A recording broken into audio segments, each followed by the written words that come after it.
Late last month, former Bank of Canada Governor and recently appointed Bank of England Governor Mark Carney surprised many by criticizing the quality of the economic data being provided by the UK's Office for National Statistics. Measurement of investment in Britain was one source of discomfort for the former Goldman Sachs insider, who said that, "We're not putting full weight on that data, and it has to be said that it doesn't entirely feel right that investment is, as measured, falling at a time when we see continued strengthening investment intention." He added that a lot of work would have to be done to bring Britain's flow of funds data up to international standards. To be clear, what was surprising was not that the ONS data is incomplete and misleading. Everyone with an ounce of economic understanding already knew this. What is surprising is that a high-ranking bank official was admitting that the data that they and the market in general is relying on is so unreliable. But perhaps this shouldn't be surprising. Back in 2007, Li Keqiang admitted that China's GDP data is man-made and unreliable. Then head of the Communist Party in Liaoning province, Keqiang reportedly told US Ambassador Clark Randt that China's GDP numbers were for reference only. Keqiang is now the premier of China, but oddly has clammed up about the country's cooked books since taking the office. More common than blatant admissions that the data is made up are revisions to the data that take place weeks or even months after their original release. That happened earlier this week, when the Japanese government quietly revised their third-quarter GDP growth figure to 1.1%.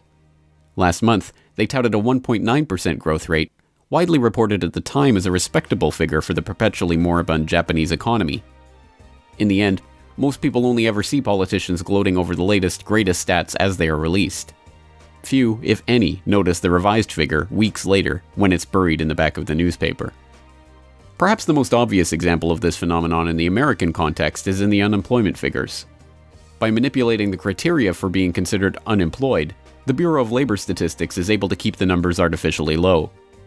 Shadowstats.com analyst John Williams calculates that if the government was still using the same standards it was using in 1994 to come up with their unemployment numbers today, the current unemployment rate would be over 23%. This is most clearly seen in the labor participation rate, the percentage of workers actually in the workforce, which reached 35-year lows earlier this year, even as the government's cooked unemployment number continues to drop. Keep this in mind the next time a panel of talking heads try to convince you of how wonderful the economy is, based on the latest government-supplied official statistics.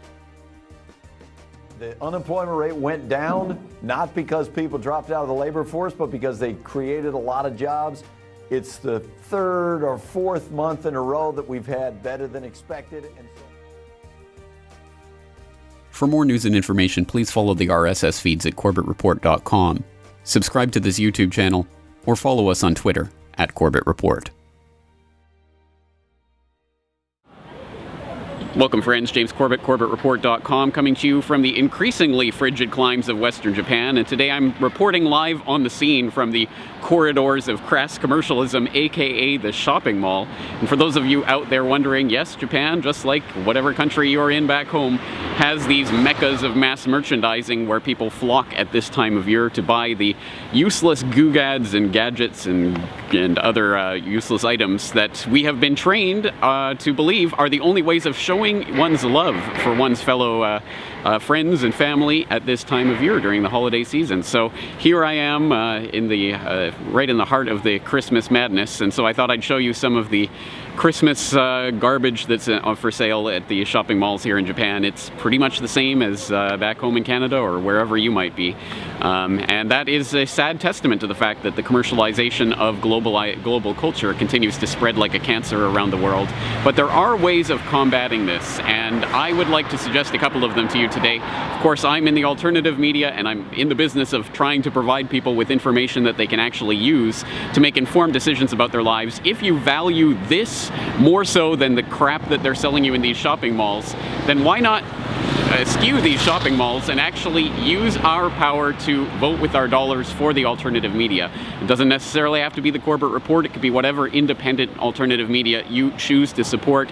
And of course, all of my material is completely 100% freely available for download. So if you want, you can download it yourself, make DVDs, send out email links, however you want to get this information out. I'm all for getting the information. Of course, if you do want to support me and the work that I'm doing, then one of the best ways to do it a win-win situation is to buy one of my DVDs, several of them for sale, of course, on CorbettReport.com.